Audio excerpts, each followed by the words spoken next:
चलिए, जय हिंद दोस्तों, मेरा नाम तुषार है। सीजीपीएससी वाला के इस यूट्यूब चैनल पे आप सभी का स्वागत है।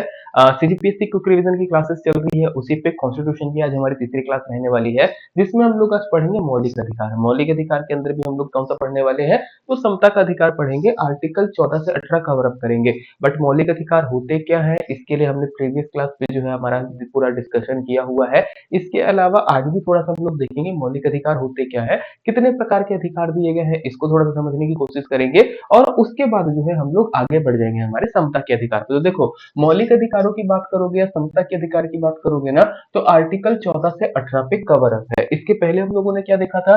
तो मौलिक अधिकार आपको मिलते हैं आर्टिकल 14 से 32 तक, ये तो हम लोगों ने पढ़ा हुआ है। अगर पूरा संविधान का भाग बोलेंगे तो ये 12 से 35 पे कवर अप होता है, जहां पर 12, 13 या फिर अगर आप बात करोगे 34, 33 और 35, ये आपके क्या है, इसमें कोई प्रकार के अधिकार नहीं दिए गए हैं, ये कुछ अलग चीजें हैं। ओके, अब बात करते हैं समता का अधिकार या आर्टिकल हम बोलेंगे समानता का अधिकार 14 से 18 में कवर अप होता है। ओके, तो प्रत्येक नागरिक को अगर आप समझोगे समता क्या होता है, तो प्रत्येक नागरिकों को कानून के समक्ष समानता हो गया, या राज्य में रोजगार के अवसरों की समानता हो गया, या सामाजिक समानता प्रदान की गई है। मतलब आप क्या समझो, इस तरीके से आप समझ सकते हो समता का अधिकार कि एक व्यक्ति कोई ए है और कोई एक व्यक्ति बी है। ओके, अब हो सकता है ए आपका राजा हो और बी आपका क्या हो, नॉर्मल कोई प्रजा हो। तो क्या हम लोग ऐसा कर दे, क्या बताइए, कि राजा के लिए नियम अलग बना दे, प्रजा के लिए नियम अलग बना दे? तो गड़बड़ हो जाएगी, है ना। मतलब राजा अगर किसी का खून करे तो चलेगा, प्रजा किसी का खून करे तो उसको सजा होगी। तो ऐसा अपना नहीं चलता। ओके, या राजा को हम लोग कुछ स्पेशल एक तरीके से दे देंगे प्रोविजन, और रानी को मतलब प्रजा को नहीं देंगे, तो गड़बड़ है। या फिर मान लो ए जो है आपका बॉय है, लड़का है, बी जो है आपकी लड़की है ना। और हम बोलते हैं कि लड़कों के साथ भेदभाव, मतलब लड़कों को अलग ट्रीट किया जाएगा, लड़कियों को अलग ट्रीट किया जाएगा, तो ये कहाँ तक सही है? नहीं है, है ना। तो समता की बात करेंगे या इक्वालिटी की बात करेंगे, राइट टू इक्वालिटी, तो राइट टू इक्वालिटी में क्या आता है ना, अलग अलग आपके आर्टिकल्स देखने को मिलेंगे। कहीं पे हम लोग बात करेंगे कि लड़की लड़का एक बराबर होना चाहिए, कहीं पे हम लोग बात करेंगे कि भेदभाव नहीं होना। ओके, डिस्क्रिमिनेशन अगर आप हटा दोगे तो भी आपका इक्वालिटी आएगी। इसके अलावा हम लोग बात करेंगे अस्पृश्यता का अंत करने का, मतलब कि अबॉलिशन ऑफ अनटचेबिलिटी। इसका मतलब क्या है? जो छुआछूत फैली हुई है ना, कि तुम छोटी जाति के हो या तुम बड़ी जाति के, तुम हमको हाथ नहीं लगा सकते, ये वो, तो इसको खत्म करना है। और एक रहेगा अबॉलिशन ऑफ टाइटल्स। ओके, तो आपका उपाधियों का अंत, ये सारी चीजें हम लोग अभी समझने वाले हैं और इसी पे काम करेंगे। तो इसमें जो हम लोग बात करते हैं, तो देखो आर्टिकल 14 क्या बात करता है? दो चीजों की बात करेगा, विधि के समक्ष समता का अधिकार और विधियों का समान संरक्षण। ओके, अगर आप बोलोगे तो इक्वालिटी बिफोर लॉ, आप इतना भी बोल के काम चला सकते हो, आर्टिकल 14 में ये दिया गया है। वहीं पे आर्टिकल 15 जो है वो बोलता है कुछ मामलों में भेदभाव की मनाही, प्रोहिबिशन ऑफ डिस्क्रिमिनेशन। ओके, अभी ऐसा नहीं कि हम लोग इसको डिटेल में नहीं जाने वाले, डिटेल पे जाने वाले हैं, बट 14 से 18 है क्या, इसको थोड़ा समझ लेते हैं। तो आपका इक्वालिटी बिफोर लॉ हो गया, प्रोहिबिशन ऑफ डिस्क्रिमिनेशन हो गया, इसके बाद लोक नियोजन में अवसरों की समता हो गया, इक्वालिटी ऑफ अपॉर्चुनिटी इन, आप बोल सकते हो, पब्लिक। ओके, इसके बाद आ जाएगा आर्टिकल 17 जो कि बात करेगा अस्पृश्यता का अंत, अबोलिशन ऑफ अनटचेबिलिटी। ओके, और लास्ट हमारा रहेगा आर्टिकल 18 उपाधियों का अंत। इसको एटलीस्ट याद कर लेना, जैसे हिंदी में अगर आप याद करते हो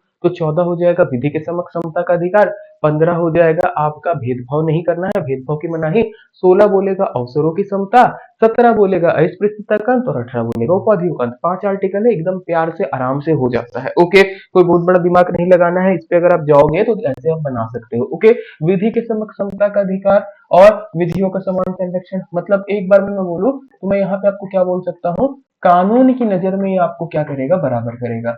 तो आप बस यही समझ के चलना फिलहाल के लिए। ओके, आर्टिकल 14 क्या बोलेगा, कानून की नजर में बराबर हो। आर्टिकल 15 बोलेगा भेदभाव नहीं कर सकता। ओके, चाहे लड़की हो लड़का हो, बड़ा हो छोटा हो, भेदभाव की मनाही रहेगी। बड़ा छोटा नहीं रहेगी, लड़की हो लड़का हो, है ना, या किसी और जाति का हो, धर्म का हो वो। इसके बाद यहाँ पे हम लोग आर्टिकल 16 बात कर देंगे नौकरी की, और आर्टिकल 17 हम लोग बात कर देंगे छुआछूत की। ओके, आप चाहो तो लिख सकते हो इसको छुआछूत, एकदम छोटा छोटा अगर लिखना है तो। और आर्टिकल 18 बोलेगा उपाधि, टाइटल्स जो होते हैं उनका अंत करना। तो अगर और शॉर्ट में जाना है, जैसे अगर नहीं समझ में आता, तो 14 बोलता है कानून की नजर में सब बराबर है, 15 बोलेगा कैसे बराबर है, तो बोलेंगे भेदभाव नहीं करेंगे इसलिए बराबर है, 16 बोलेगा इससे मेरे को क्या, तो 16 बोलेगा कि आपको नौकरी मिलेगी, 17 बोलेगा क्या चीज, कि नौकरी मिल गई तो हम क्या करेंगे, छुआछूत नहीं करेंगे, और 18 आपका बोलेगा कि किसी भी प्रकार का आप नाम के आगे अपना टाइटल नहीं लगा सकते, उपाधि नहीं लगा सकते। ओके, ये बेसिक है, 5 आर्टिकल है, बहुत प्यारे हैं, आराम से करना है, और यहाँ से मेंस में भी आ सकता है, प्री में भी आ सकता है, और कई बार अगर आप मान लो संविधान के पॉइंट ऑफ व्यू से नहीं भी पढ़ रहे हो तो भी आपके क्या अधिकार है तो समझना पड़ेगा। ओके, अब इसमें जो सबसे पहला आता है आर्टिकल 14।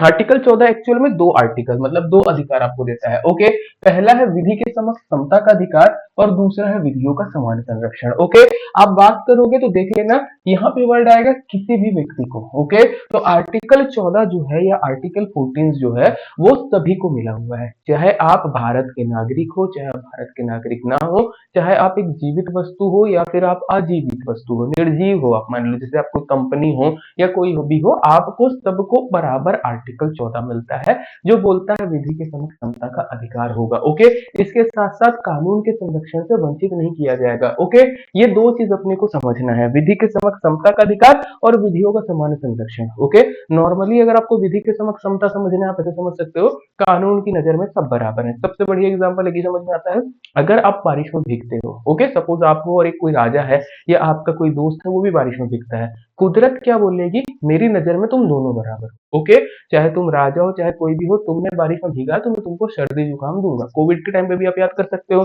जिसने मास्क लगाया होगा वो बचेगा, जिसने मास्क नहीं लगाया उसको तो ऐसा नहीं बोलेगी ना कि मोदी जी तो इनको नहीं होना चाहिए या कहीं का राजा तो नहीं होना चाहिए, जिसने मास्क नहीं लगाया वो सबको आपका क्या होगा, कोविड होगा। तो जो आपके अधिकार हैं कि आप राजा हो तो आपको कुछ विशेष अधिकार मिले हैं या आप राजा हो तो आपको कुछ एक्स्ट्रा चीजें मिलती हैं, कानून वैसा नहीं देखता। कानून क्या बोलता है कि मेरी नजर में सब बराबर हो, अगर तुम गलती करोगे तो बराबर सजा मिलेगी, तुमसे मैं तुम्हारे विशेषाधिकार छीनता हूँ। विधि के समक्ष समता का अधिकार का मतलब ये हो जाता है कि किसी भी व्यक्ति के कुछ विशेष अधिकार जो उसको दिए गए हैं वो आपको उससे छीन लिया जाए। ओके, मैं क्या कर रहा हूँ, छीनने की कोशिश कर रहा हूँ। मैं अगर आपसे आपका सामान छीन लूंगा तो आप मेरे को क्या बोलोगे, कैसा निगेटिव आदमी है, मेरे खिलाफ आपको एक तरीके से क्या होगा, निगेटिव फीलिंग आएगी ना। तो सेम विधि के समक्ष समता का अधिकार जो है ये आपको क्या बोलता है कि मैं आपसे आपके अधिकार छीनूंगा। ओके, विधि की समक्ष समता यहाँ पे मैं आपसे आपके अधिकार छीनूंगा इसलिए मैं निगेटिव हूँ। ओके, और ये कैसे इक्वालिटी लेके आ रहा है कि मान के चलो एक राजा है, मान लो कोई अंबानी टाइप का व्यक्ति है और एक आप सामान्य व्यक्ति, पुणे वाला केस याद आप लोगों को आ रहा होगा जिसमें कागज ठोक दिया था। ओके, तो अगर विधि के समक्ष समता है, ओके, ऐसे नहीं जाना सर उसको तो छोड़ दिया था ऐसे लिखने का, बट नॉर्मली समझिएगा, अगर कानून के समान समानता है तो वो भैया उसने उड़ाया है चाहे आप उड़ाओ, दोनों को बराबर सजा मिलेगी। आपको फर्क नहीं पड़ता कानून को कि वो अमीर का बेटा है कि गरीब का बेटा है। ओके, तो आपके अधिकार छीने गए। वहीं पे विधियों का समान संरक्षण क्या होता है, तो कुछ स्पेशल मामले में कानून जो है अलग अलग लोगों के लिए अलग अलग लागू होता है। ओके, अलग अलग लोगों के लिए अलग अलग तरीके से ट्रीट किया जाता है, तो उसको हम लोग बोलते हैं विधियों का समान संरक्षण। जैसे मान लो कि कोई व्यक्ति अमीर है तो केवल उसी से टैक्स लिया जाता है, इनकम टैक्स बाकी लोगों से नहीं लिया जाता। तो वो अमीर व्यक्ति ऐसे नहीं बोल सकता ना कि मैं अमीर हूँ मेरे से टैक्स ले रहे हो, उस गरीब से क्यों नहीं ले रहे हो। क्यों नहीं ले रहे हम लोग उस गरीब से टैक्स, ताकि वो अपना सर्वाइव कर सके। ओके, और हम उतना ही टैक्स लेते हैं जितनी आवश्यकता है। तो इसमें हम लोग क्या कर रहे एक तरीके से बराबर लाने के लिए उनको कुछ स्पेशल प्रोविजन दे रहे हैं, किनको, दूसरे व्यक्तियों को। जैसे अमीरों से हमने टैक्स लिया, गरीबों से नहीं लिया, तो हमने उनको स्पेशल प्रोविजन दिया ताकि बराबर है। देखो दो ही तरीका आपको बराबर करने का, नॉर्मली आपको मैं समझा देता हूँ एक छोटे से लाइन से। ओके, मान के चलो एक लाइन ये बड़ी है और एक लाइन ये बड़ी है। ओके, ये लाइन इतनी जो बड़ी है मान के चलो ये इसका स्पेशल अधिकार है। ओके, अगर मैं इस अधिकार को छीन लूं, ओके, अगर मैं इस अधिकार को छीन लूं तो ये दोनों बराबर आ जाएंगे। ये छीनने का काम है विधि के समक्ष समता का। ओके, अब मान लो एक लाइन ये बड़ी है और दूसरी लाइन छोटी है और मैं इस लाइन को थोड़ा और बड़ा कर दूं। ओके, मैंने क्या किया, दूसरी लाइन को बड़ा किया ताकि ये दोनों बराबर आ जाए, तो ये आपका विधियों का समान संरक्षण। ओके, मुझको पता थोड़ा सा अजीब सुनने में लगेगा बट आप ऐसे ही याद रखोगे तो आपको बन जाएगा। ओके, इस चीज को एकदम क्लियर रखिएगा। चलो, अगर आपको अंतर देखना है मैंने पीडीएफ पर डाल के रखा हुआ है, आपको यहाँ पे मिल जाएगा। ओके, विधि के समक्ष समान मतलब विधि के समक्ष समता का अधिकार जो है किसी भी प्रकार का कानून के सामने सामने कोई भी भेदभाव नहीं होता। ओके, ध्यान रखिएगा, कानून की नजर में सब बराबर है, कानून किसी के साथ भेदभाव नहीं करेगा। सिद्धांत किसने दिया था, एवी डाइसी ने दिया था, ब्रिटेन से उद्धत है। जबकि विधियों के समान संरक्षण की बात करेंगे ना, तो इसमें क्या होता है, कानून का सभी को समान संरक्षण प्राप्त होता है। ओके, और ये पॉजिटिव है, अमेरिका के संविधान से लिया गया है। तो ये आपका है ब्रिटेन और ये आपका क्या है, अमेरिका। ये थोड़ी चीज अपने को याद रखना रहेगा। आर्टिकल 14 अपना खत्म हो जाएगा, बट आर्टिकल 14 के कुछ अपवाद हैं। ओके, आई थिंक मैंने डाला था बट मेरे ख्याल से मिस हो गया कहीं पे। आर्टिकल 14 के कुछ अपवाद हैं, जैसे कि मैं आपको यहाँ पे बता देता हूँ, उसको लिख लीजिएगा। आर्टिकल आपका 105, 194, 361, 361 ए। ये कुछ आर्टिकल हैं जो विधि के तहत क्षमता के अपवाद होते हैं। ओके, चलो आर्टिकल 15 पे आते हैं। हम लोग बात करते हैं हमारा आर्टिकल 15 अनुच्छेद 15। ये क्या बोलता है? धर्म, मूल, वंश, लिंग, जाति या जन्म स्थान के आधार पर भेदभाव की मनाही। ओके, इसको आप ऐसे पढ़ सकते हो, D M J L J, ये ध्यान रखिएगा। धर्म, मूल, वंश, लिंग, जाति, जन्म स्थान के आधार पर विभेद की मनाही। मतलब ये क्या करता है? प्रतिषेध करता है, प्रोहिबिशन करता है। किस चीज का? डिस्क्रिमिनेशन का। आप डिस्क्रिमिनेट नहीं कर सकते। किन आधारों पे? ये 5 आधार पे, DMJLJ। ओके, धर्म, मूल, वंश, लिंग, जाति या जन्म स्थान। यहाँ पे मूल वंश को आप ऐसे समझ सकते हो, इंग्लिश में जब हम इसका ट्रांसलेट करते हैं, यहाँ पे यह आता है रेस। रेस मतलब आपका क्या हो जाता है? आपने एक वर्ड सुना होगा ना, रेसिज्म। वो गोरा है, ये काला है, इस तरीके का वर्ड होता है ना, कि वो छोटे वंश का है, बड़े वंश का है। ऐसे हम लोग नस्ल भेदी टिप्पणी का सामना करते हैं, तो इसके खिलाफ भी भेदभाव की मनाही है। टोटल आपको 6 पॉइंट मिलेंगे, जल्दी जल्दी कवर अप करेंगे। तो पहला बोलता है DMJLJ के आधार पर भेदभाव की मनाही है। भारत में आप किसी भी व्यक्ति को धर्म, मूल, वंश, जाति, लिंग या जन्म स्थान के आधार पर आप उसके साथ भेदभाव नहीं कर सकते। इसके बाद बात करेंगे तो दूसरा पॉइंट आता है, DMJLJ के आधार पर आप किसी भी सार्वजनिक स्थान से आप व्यक्ति को जाने से नहीं रोक सकते, ना ही प्रयोग करने से रोक सकते हो। सार्वजनिक स्थान आप जैसे कोई भी पब्लिक प्लेस पकड़ लो, जैसे कि सपोज आपके पास पार्क है, ओके, शॉपिंग मॉल है, या फिर मान लो आपका होटल है, या फिर और कुछ चीज है, रेस्टोरेंट टाइप का है, या कोई मान लो आपका गार्डन है, आपका कोई भी चीज जो कि पब्लिक प्लेस है, अगर आप किसी को बोल के रोकते हो कि तुम्हारा धर्म अलग है, हम नहीं घुसने देंगे, या तुम्हारा रेस अलग है, मतलब तुम कलर दूसरे हो, काले कलर के, हम लोगों को अंदर नहीं घुसने देंगे, ओके, तुम्हारी जाति छोटी, हम नहीं घुसने देंगे, तुम लड़का हो या लड़की, हम नहीं जाने देंगे, ये जन्म स्थान तुम्हारा यहाँ का नहीं है, कहीं और का है, इसलिए हम नहीं जाने देंगे, तो ऐसा नहीं कर सकते। ओके, किसी भी व्यक्ति को पब्लिक प्लेस, यहाँ पे वर्ड ध्यान रखिएगा, पब्लिक प्लेस है, प्राइवेट प्रॉपर्टी पे रोक सकते हो। इसके अलावा मंदिर वगैरह पे अगर आप रोकते हो किसी धर्म वगैरह को, तो चलेगा, है ना, क्योंकि वो एक अलग केस हो जाता है, फिर वो सुप्रीम कोर्ट डिसाइड करता है। बट कोई भी पब्लिक प्लेस पे आप जाने से नहीं रोक सकते, और ना ही प्रयोग करने से रोक सकते हो। प्रयोग करना मतलब क्या है?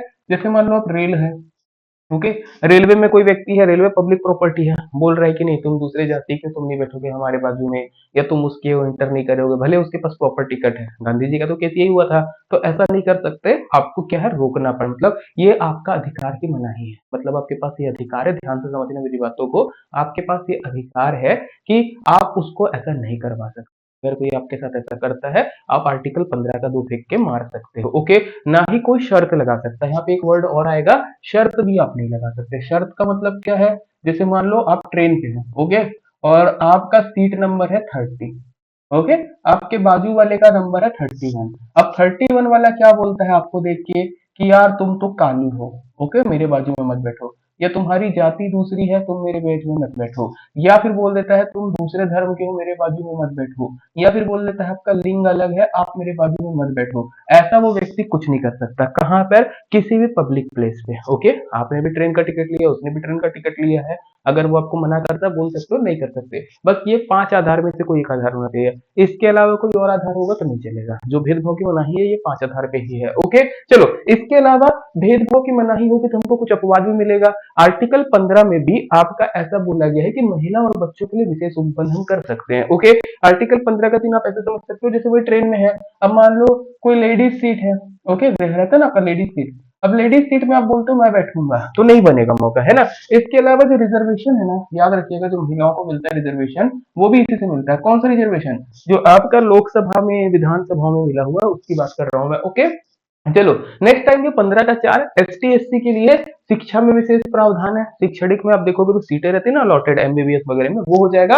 और 5वां जो है OBC के लिए शिक्षा में विशेष प्रावधान। ओके, और इसके बाद 6वां है, अभी लास्ट जोड़ा गया है, EWS, इकोनॉमिक वीकर सेक्शन के लिए भी शिक्षा में विशेष प्रावधान। तो आपका 15 का 1 और 2 बोलता है आप भेदभाव नहीं करोगे, 15 का 3, 4, 5, 6 इसी का अपवाद है, मतलब एक्सेप्शन है कि हम लोग अलग अलग वर्गों के लिए थोड़ा बहुत भेदभाव कर सकते हैं, डिस्क्रिमिनेशन कर सकते हैं, मतलब महिला और बच्चों के लिए, ST SC के लिए, OBC के लिए और EWS के लिए। बट यहाँ पे ध्यान रखिएगा, ये सारे वो वंश जो राष्ट्र की 3 है, वो शैक्षणिक क्षेत्र में बोला गया है। ओके, चलो इसके बाद आते हैं आर्टिकल 16, बोलता है लोक नियोजन के क्षेत्र में अवसरों की समता। ओके, लोक नियोजन में अवसरों की समता होगी, मतलब क्या है, आप कोई भी काम करेंगे, लोक नियोजन मतलब आप बोल दोगे गवर्नमेंट जॉब, ओके, ऐसा नहीं कि आप प्राइवेट में बोलोगे, गवर्नमेंट जॉब्स कभी भी निकलेंगी तो उसमें सभी लोगों को एक बराबर समानता मिलेगी, कि सभी के पास एक इक्वल अपॉर्चुनिटी होगी कि वो अपना टैलेंट दिखा सकते हैं और अपनी उस जॉब को पा सकते हैं। इस तरीके से हम लोग बोलेंगे ये हमारा क्या है, एक तरीके से आर्थिक न्याय। ओके,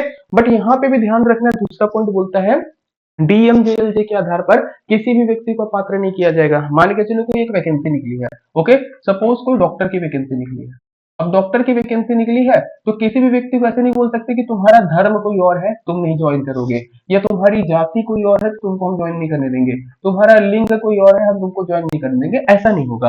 ओके, डीएमजेएलजे के आधार पर किसी भी व्यक्ति को अपात्र घोषित नहीं किया जाएगा, मतलब उसने फॉर्म भरा है तो उसको मिलेगा। बस ये ध्यान रखना, ऐसे नहीं बोलना कि सर एसटी का सीटा लगा था महिला कोटा में मेरा क्यों नहीं होगा, वो एक अलग चीज हो जाती है। ओके, चलो इसके बाद निवास संबंधी शर्त, आर्टिकल 16 का 3 बोलता है कि कोई भी मतलब संसद जो है ना, किसी भी काम के लिए, किसी भी लोक नियोजन के लिए निवास संबंधी शर्त आरोपित कर सकती है। मतलब मान के चलिए कि कोई जॉब निकल रहा है तो सरकार ये बोल दे कि यहाँ पे केवल बस्तर वाले अप्लाई करेंगे या यहाँ पे केवल छत्तीसगढ़ वाले अप्लाई करेंगे, तो वो शर्त लगा सकता है, इससे कोई फर्क नहीं पड़ता। हम लोग केवल डीएमजेएलजे के आधार पे ही आपका नहीं रोकेंगे। ओके, बाकी के हिसाब से रोक सकते हैं। फिर आता है आर्टिकल आपका चौथा, ओके, इसी के अंदर 16 का सामाजिक एवं शैक्षणिक रूप से पिछड़े वर्ग हेतु विशेष प्रबंध। ओके, यहाँ पे आप बोल सकते हो एसटी, एससी और ओबीसी, ये तीनों के लिए एक तरीके से देखो वर्ड रिजर्वेशन यूज नहीं किया है, बट अगर आप चाहो तो वर्ड यूज कर सकते हो रिजर्वेशन, वैसे मत करना ना, ठीक है।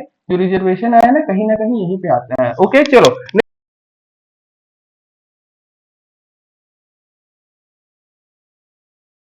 पांचवा पॉइंट क्या बोलते हैं इसमें, किसी भी धार्मिक या सांप्रदायिक संस्था में किसी पदाधिकारी की नियुक्ति के लिए आर्टिकल 16 लागू नहीं होगा। देखो ध्यान से समझना, बोलता है डीएमजेएलजे के आधार पर आप अपात्र नहीं करोगे। ओके, बट आप एक इमेजिन करो, एक मस्जिद है, ओके, सपोज एक मस्जिद है और मैं बोलता हूँ मैं कुरान बहुत अच्छे से पढ़ता हूँ, मेरा धर्म है हिंदू, तो क्या बताओ मैं मस्जिद का मौलवी बन सकता हूँ? नहीं बन सकता ना। अगर मैं मस्जिद का मौलवी बनूंगा तो काम गड़बड़ हो जाएगा। मान लो कोई आपका मंदिर है कोई, ओके, अभी आप लोगों ने मंदिर का केस तो देखा होगा तिरुपति वाला। मान लो मंदिर में कोई मुस्लिम है या मंदिर में कोई क्रिश्चियन है, मतलब ईसाई है, अगर ये व्यक्ति जाता है, ओके, और यहाँ पे पूजा करना चाहता है, तो लोग उसको नहीं एक्सेप्ट करेंगे, विवाद हो सकता है। तो आर्टिकल 16 में, आर्टिकल 16 का 5 ये बोलता है कि अगर कोई धार्मिक संस्था है या कोई सांप्रदायिक संस्था है तो वहां पे लोग नियोजन में अवसरों की समता पे अपने को ध्यान नहीं देना है। मतलब मान के चलिए अगर आपका तिरुपति बालाजी का मंदिर है, वहां पे पुजारी की कोई नौकरी निकलती है, यहाँ पे कुछ भी चीजें निकलती है, सिर्फ पुजारी तो नहीं होता, और भी होते हैं जो प्रसाद वगैरह बांटने वाले हैं, कोई भी अगर ऐसी वैकेंसी निकलती है तो वहां पे आप नहीं बोलोगे कि मेरा धर्म दूसरा है, मैं मुसलमान हूं इसलिए मेरे को नहीं आने दिया, या मैं क्रिश्चियन हूं मुझको नहीं आने दिया, तुम्हारे पास भी अवेलेबल है तुम वहां जाओ। तो ये शर्त रखा गया। ओके, ये ध्यान रखना। अच्छी चीज है, आप पीके मूवी देख लोगे समझ में आ जाएगा, अदरवाइज दंगे हो सकते हैं। अभी ये चीज आप देख लो, जो तिरुपति वाला केस था, जो लड्डू में प्रसाद में आपको देखा होगा ना, आप लोगों ने सुना होगा चर्बी वगैरह मिलाई गई थी, अगर ये किसी दूसरे धर्म के साथ हो जाए तो अभी देश में दंगे हो जाते। वो तो हम लोग क्या कहते हैं, एक तरीके से टॉलरेंट है ना बहुत ज्यादा, कि हम लोग सहिष्णु हैं इसके कारण नहीं किए, अदरवाइज देखोगे मुद्दा बहुत बड़ा था। ओके, चलो आगे बढ़ते हैं, ऐसा ना हो इसलिए आपका 16 का 5 लगा के रखा गया है। 16 के 6 बोलता है ईडब्ल्यूएस रिजर्वेशन, आपका कभी भी नियुक्ति होगी आज की डेट में तो 10% इकोनॉमिकली वीकर सेक्शन को मिलता है। ओके, तो ये आपके हो जाएंगे 16। तो 15 में भी 6 पॉइंट है, 16 में भी 6 पॉइंट है, छोटा सा आर्टिकल रहेगा। 17 एकदम छोटा सा है, कोई बहुत बड़ा केस नहीं है, बोलता है अबॉलिशन ऑफ अनटचेबिलिटी, मतलब अस्पृश्यता का अंत। ओके, आर्टिकल 17 ये बताता है कि हमारे देश में जिस भी प्रकार की अस्पृश्यता चल रही है, अनटचेबिलिटी चल रही है, कि आप इसको नहीं छू सकते, तुम मुझको मत छुओ, तुम छोटे हो हमारी जाति में, हमारे बराबर मत बैठो, या फिर आप लोगों ने देखा होगा कि हमारे सोसाइटी में तुम घर नहीं खरीद सकते, हमारे नल से पानी नहीं पी सकते, ये सारा जो है एक तरीके से अनटचेबिलिटी को प्रमोट करने वाली चीजें है ना। अनटचेबिलिटी मतलब क्या, छुआछूत। ओके, तो इसका अंत होगा। बट यहाँ पे आयरनी ये है कि इस वर्ड का कहीं पे भी आपका डेफिनेशन नहीं दिया है, संविधान में अस्पृश्यता को परिभाषित नहीं किया गया है। ओके, बट मैसूर न्यायालय क्या बोलता है, कुछ लोगों को उनके जन्म एवं जाति के आधार पर सामाजिक योग्यता ही अस्पृश्यता कहलाती है। मतलब क्या है, जैसे इसको आप नॉर्मली समझ सकते हो शेड्यूल कास्ट के। ओके, शेड्यूल कास्ट में जैसे आप देखोगे ना अलग अलग जाति आती है, जैसे कई लोगों को आप बोलते हैं कि ये चमार है ना, या फिर आप लोग देखोगे कई लोगों को बोलते हैं जमादार हैं, कई लोगों को बोलते हैं मोची हैं। ओके, ये इनका पुराने जमाने से काम चला आ रहा था, कोई दिक्कत नहीं है। बट अब इनको आप बोलते हो कि नहीं यार आप चमार हो, आप हमारे साथ नहीं बैठोगे या हमारे साथ आप खाना नहीं खाओगे, मेरी बात को ध्यान से समझना है ना, आप हमारे साथ खाना नहीं खा सकते, आप हमारे साथ बैठ नहीं सकते, आप हमारे यहाँ पार्टी में नहीं आ सकते, या फिर आप हमारे एरिया से पानी नहीं ले सकते, इस तरीके का कोई भी चीज। ओके, अगर आप ऐसा कोई भी काम करते हो, अनटचेबिलिटी जनरली एससी के लिए ही है,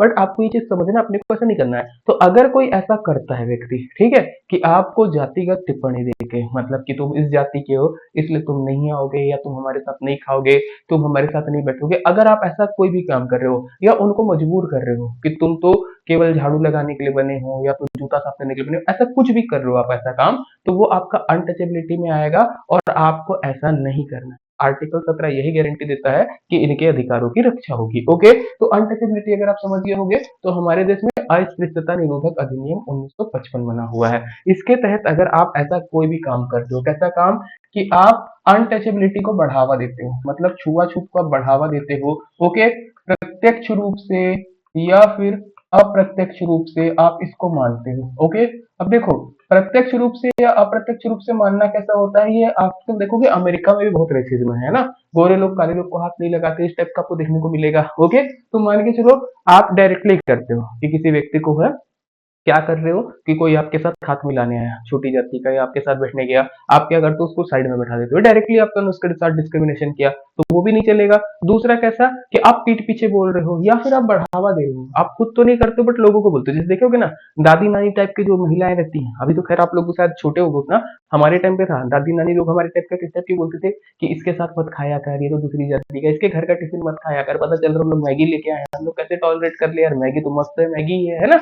तो अगर कोई ऐसे अनटचेबिलिटी को बढ़ावा देता है, तो वो आपका क्या हो जाएगा, इस कानून के तहत उसको सजा होगी। ओके, सजा में जो सबसे इंपॉर्टेंट चीज है, वो चुनाव नहीं लड़ पाएगा, याद रखना, चुनाव के लिए अयोग्य हो जाएगा। बाकी सजा तो मैंने क्लास में बताया हुआ है कि क्या क्या चीजें मिलने वाली है, कितने महीने की सजा है, कितना रुपए का जुर्माना है, ये सारी चीजें बेसिक है। ओके, चलो इसके बाद आते हैं last article, article 18, abolition of title. Okay, उपाधि क्या थी, इसको भी थोड़ा सा समझ लीजिएगा। तो औपनिवेशिक राज्य के समय दिए जाने वाले अवंसानुगत पद, जैसे अगर आप देखोगे मुगलों के टाइम पे आपको क्या बोल देंगे कि तू दीवान है ना, या तो ये राय बहादुर है। अंग्रेजों के टाइम पे भी ये था, है ना, कि ये राय साहब है, राय बहादुर है, सर है ना, केसरे हिंद है, जो नाम के आगे आपका टाइटल लगा के आपका मान सम्मान बढ़ाते थे अंग्रेज लोग, है ना, जिससे हमारे पूर्वज खुश हो जाते थे, अरे हमको तो ये बोला। जैसे आज की डेट में देखोगे कोई बोलेगा ना तुमको, अरे यार आप तो सर हो, आप तो एकदम महान हो, खुशी होती है ना। तो वैसे अंग्रेज लोग जब ऑफिशियली देते थे, लोगों को लगता था ना कि मैं तो लोगों से बड़ा हो गया, और अंग्रेज मस्त बेवकूफ बना है इसमें। ओके, तो ये चीज हमारा बंद कर दिया गया, बोला गया है हमारे देश में आर्टिकल 18 में कि किसी भी प्रकार का टाइटल भारत सरकार नहीं देगी। ओके, ध्यान रखना, भारत सरकार जो है किसी भी प्रकार का आपको टाइटल नहीं देगी। ओके, जैसे कि महाराज का टाइटल राय बहादुर का, राज साहब का, दीवान बहादुर का कोई नहीं मिलेगा। ओके, केवल दो प्रकार का टाइटल मिल सकता है, दो प्रकार का टाइटल आप अपने नाम के आगे यूज कर सकते हो, या तो आप सेना से कोई मिल जाए या तो विद्या से। ओके, मतलब क्या है, जैसे मान लो आपको डॉक्टरेट की डिग्री मिल गई, तो आप लिखते हो ना डॉक्टर अपने नाम के आगे, या अगर आप इंजीनियर तो लिखोगे ER, है ना, अगर आप वकील हो तो लिखोगे एडवोकेट। ओके, अगर आप सेना में हो तो आप जैसे मान लो मेजर हो तो मेजर आप लगा दोगे, अगर आप सार्जेंट हो तो सार्जेंट लगा दोगे, अगर आप लेफ्टिनेंट कर्नल हो तो आप लेफ्टिनेंट कर्नल लगा दोगे। तो ये चीज जो है अवेलेबल है। ओके, आप सेना से और आपका दूसरा विद्या से, इन दो क्षेत्र में ही आपको क्या कहते हैं, एक तरीके से उपाधि मिलेगी और आप उसको यूज कर सकते हो, अदरवाइज कोई यूज नहीं कर सकते। दूसरा पॉइंट आता है, कोई भी नागरिक विदेशी राज्य से कोई उपाधि प्राप्त नहीं करेगा। अब मान लो कि अपने को तो नहीं मिल रही महाराज की, राय बहादुर की ये सारी उपाधि, पाकिस्तान वाला बोलता है कि आ जाओ आपको हम महाराज की उपाधि दे देंगे, आपको हम राय साहब की दे देंगे, हम नहीं ले सकते। ओके, अनटिल एंड अनलेस हम लोगों ने MOU साइन किया हो। ओके, तो ध्यान रखना इस चीज को, हम नहीं कर सकते। तीसरा, अगर कोई विदेशी है जो राज्य के दिन रात के पद पर या विश्वास के पद पर बैठा है, राष्ट्रपति की अनुमति के बिना कोई उपाधि स्वीकार नहीं करेगा। अब मान लो कि कोई विदेशी व्यक्ति, जैसे एस जयशंकर की पत्नी है ना, वो जापान की है, अभी पता नहीं मुझको उनकी नागरिकता कहाँ गई है, बट मान लो वो जापान की महिला है। ओके, भारत सरकार उनको कोई एक पोस्ट पे बैठा देती है कि चलो आप ये डिपार्टमेंट संभालिए। ओके, और वो जाके चीन से कोई पद ले लेती है, मतलब चीन से कोई उपाधि ले लेती है, तो ऐसा नहीं हो सकता, जब तक राष्ट्रपति की परमिशन नहीं रहेगी तब तक नहीं ले सकते। सिमिलरली 18 का 4 ये बोलता है, कोई भी लाभ या विश्वास का पद धारण करने वाला व्यक्ति विदेशी राज्य से कोई भी उपलब्धि धारण नहीं करेगा। ओके, तो ये अपने को इतनी चीजें अपने को समझनी पड़ेंगी, ये जो छोटा छोटा है। ओके, चलिए मेरे ख्याल से मेरे सिस्टम की बैटरी डाउन हो गई है, और आई थिंक इतना ही था अपने पास आज की क्लास के लिए। छोटी सी क्लास है, कल मेरे ख्याल से गैप रहेगा, परसों फिर हम लोग जुड़ जाएंगे, एक दिन का मेरा वीक ऑफ रहेगा। ओके, सीजीपीएससी प्रीलिम्स की अगर आप पूरी अच्छे से तैयारी करना चाहते हैं, वैसे हम लोग क्रैश कोर्स तो लेके आ रहे हैं, बट अगर आपको कंप्लीट चाहिए, आपको मिल जाएगा हमारा बैच सीजीपीएससी प्रीलिम्स शक्ति। 1499 का बैच है। ओके, 2 साल की आपकी क्लास रिकॉर्डिंग अवेलेबल है, यहाँ पे समझना बहुत ज्यादा होता है। 2 साल की रिकॉर्डिंग हम लोग पूरा दे रहे हैं। 2 साल का आपको टेस्ट सीरीज मिल रहा है। अगर आप ईमानदारी से करोगे, लगभग आपको मिलेगा 600 के ऊपर लेक्चर। ओके, 600 के ऊपर लेक्चर है आपका। हर लेक्चर के साथ पीडीएफ लगा है, इसके अलावा 12 प्लस बुक्स हैं, ई बुक जो अवेलेबल है सब्जेक्टिव, वो मिलेंगे। 2 साल की टेस्ट सीरीज है, 60 के ऊपर आपके टेस्ट हो जाएंगे। अगर आप इस चीज को करते हो अच्छे से, आपका सिलेक्शन एकदम निश्चित है। जो कोर्स रहता है वो 20,000 22,000 का है, हम लोगों के यहाँ 1499 में अवेलेबल है। तो कोर्स का अगर आपको लिंक चाहिए, मैं पिन कमेंट पे डाल दूंगा, वहां से आप देख सकते हैं। बाकी अभी के लिए इतना रखते हैं। थैंक यू, जय हिंद।